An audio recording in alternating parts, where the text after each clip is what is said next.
Warning, this week's review is going to be different because I'll be doing something I haven't done with these reviews yet. Spoilers.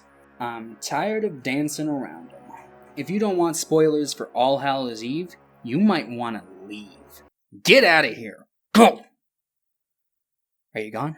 Good. Okay. Now I can get started. I guess let me give a bit of a backstory here. About a year or so ago, I checked out this random horror movie on Netflix called Terrifier. Little did I know at the time that the film was actually a spin-off of this anthology movie called All Hallows Eve. So to prepare for Terrifier 2 in October, probably, I'll be covering these in the coming weeks, and whenever T2 drops, I'll be reviewing that as well. So the first All Hallows Eve was released in 2013, and it was directed by Damien Leone, I think is how you pronounce his name.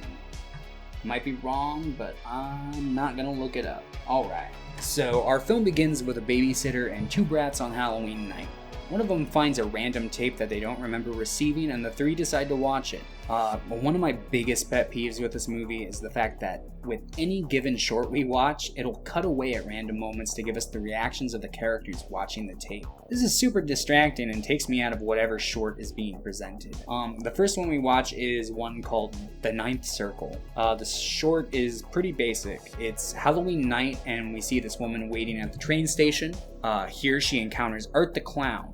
Art is the main character of both this movie and Terrifier, and I must say his performance is very engaging. He is portrayed by Mike oh, good dear lord.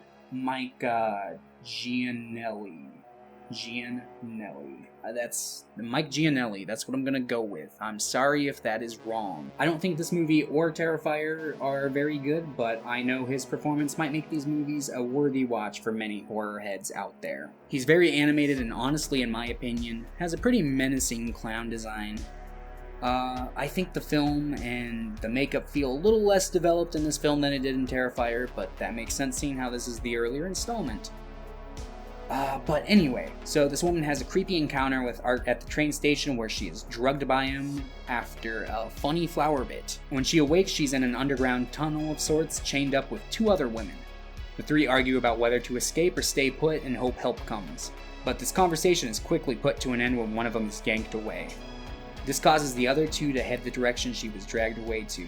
They find the pipes that they're being chained to in an attempt to escape when this giant fleshy guy shows up and kills one of them, and accidentally frees the other girl. She runs away from him and comes across what appears to be a homeless man. She begs for his help before looking in his cart and realizing that it's full of trash bags of dead people. Or dying people, I'm not sure. The fingers of his hand are moving, but does it really fucking matter? Yeah, so this dude's got people in bags, and that's scary enough, I guess. Or maybe not, seeing how she turns back to face him, and ironically, he doesn't have one. She's then bound to a table and surrounded by robed figures. Witches, faceless guys, dinosaur people. There's also this pregnant woman who gets gutted by Jeff the Killer. The dying woman bleeds into a goblet, which is then taken to this guy who I assume is supposed to be some incarnation of the devil, who then drinks the goblet and rapes the woman we've been following through this short. A quick flash of events that happen throughout the short concludes with Art honking his horn. And yeah, that's it for this short. Honestly, not much happens in it. I think the highlight is the Art scene for sure. There's this pretty cool bit when the girl's passing out and she looks and she sees Art and he's like in this weird demon form. But aside from that, I really don't have much positive to say. None of the acting was great, I wasn't a huge fan of any of the monster designs, and by the end the whole thing felt just too gratuitously violent and gross for my own tastes. So, after watching a rape scene with the kids, the babysitter decides to turn the tape off and send the two to bed. The brothers seemed super into the short, while the sister seemed pretty afraid. The sister thinks she hears a noise in her closet and suspects it to be Art the Clown. The babysitter insists that he doesn't exist, and even if he did, she'd protect her from him. Then the sitter goes downstairs and decides to watch more of the tape, launching us into our second vignette that has no title that I'm aware of, because it is the only one that's not labeled as its own short on Letterboxd. So this one follows a lady who has just moved from the city to a more rural area with her husband, who is an artist. She describes a painting of a creepy face her husband made to a friend over the phone. She claims he was in some sort of weird trance and doesn't even really remember painting it, so they decide to cover it up with a sheet until it's sold. She's home alone when something falls from the sky into her backyard, killing all of her technology, including her car. She finds out that her property is being invaded by aliens from outer space. She flees and hides all over the house before finally being caught by one. As she's dragged away, she grabs the sheets covering the mysterious painting, and it's revealed to be a work of art. Bam. Comedy. Anyway, so yeah, it's Art the Clown's face. And this is where the short ends. It just kind of abruptly ends. I really don't have much to say about this one. Pretty much nothing happens. The acting is really bad. The alien costumes are even worse, and it abruptly ends, so yeah.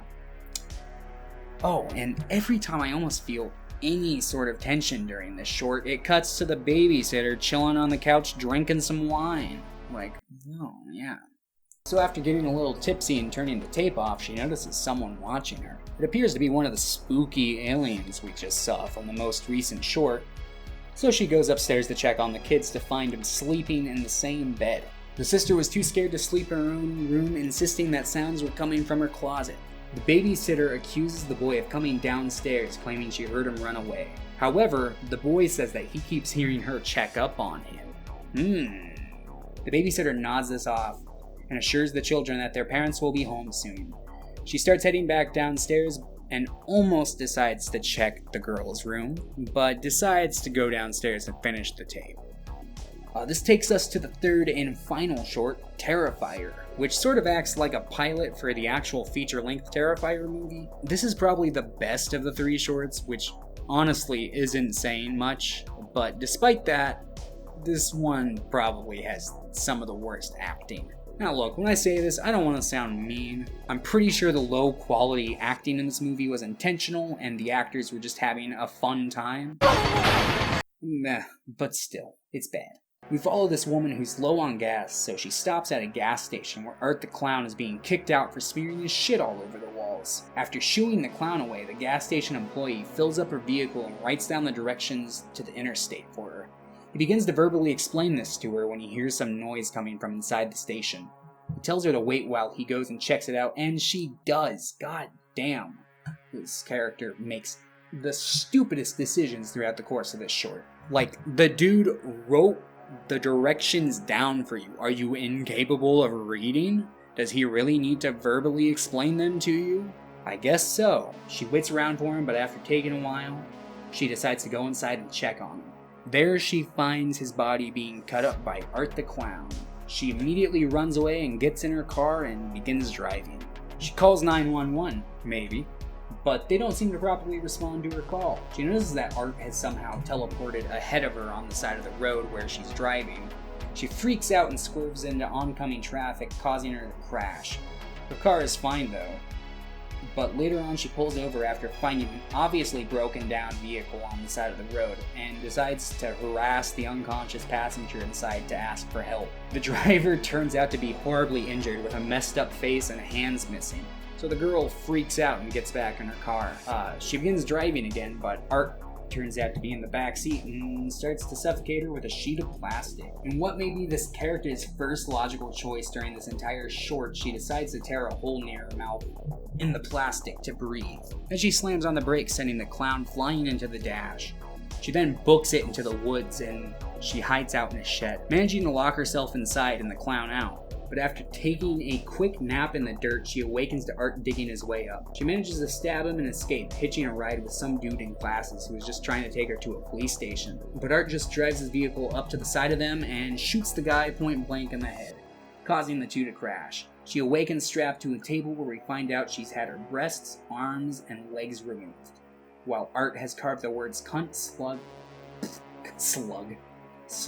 pig, and bitch into her. This movie isn't very kind to women, just like somebody I know. It's here where the babysitter turns off the tape and receives a call that happens to be the girl from the last short as she tried to call 911. The babysitter hangs up the phone in a panic and the TV turns on where we see Art the Clown trying to escape like he's Pennywise in the photo. The tape then shows the living room with Art the Clown right behind the babysitter. She is unable to see him in real life though. He approaches her but she destroys the tape thinking she's won. and she quickly changes her mind upon hearing the children scream upstairs. She runs up and finds Art the Clown pointing at her, insinuating that either the babysitter did this, or is at least going to receive the blame. He then disappears, and she goes up to check, and yeah, the kids are decapitated. That's All Hallows Eve. This film has clearly got a pretty low budget. The entire film has this cheap digital camera look to it, and the cheesy acting only amplifies the feeling of cheapness that the movie has. While I thought the third short was the most entertaining, I can't help but feel this film could have, with a little restructuring, been a lot more enjoyable. I feel like they spend way too much time on the babysitter plot to quickly wrap it up in the last couple minutes. Throughout the film, I was expecting there would be some shorts that would introduce Art the Clown, and then he would fully come to life in like what would be the final segment of the film, being the babysitter trying to save the kids from him. But they never went that direction. Instead, they just kind of quickly have it be like, haha, I just killed the kids while you were watching the tape, you dumb bitch. But yeah, I guess they just wanted to use the babysitter plot as more of a tin as opposed to a slice of the pie. I think that this was a huge missed opportunity and makes it feel like too much time was dedicated to this plotline. But maybe I'm asking for too much. I mean, this is All Hallows Eve after all. But yeah, just some of the shorts end too abruptly. The most obvious example being the Alien one. Aside from Art the Clown, I really don't think there's any merit to checking this one out. I guess if a cheap, corny horror movie is your cup of tea, then you'd enjoy it, but I think I've just about had my fill with this movie. 2 out of 10. Join me next week as I check out the film's true sequel, not All Hallows Eve 2, but Terrifier.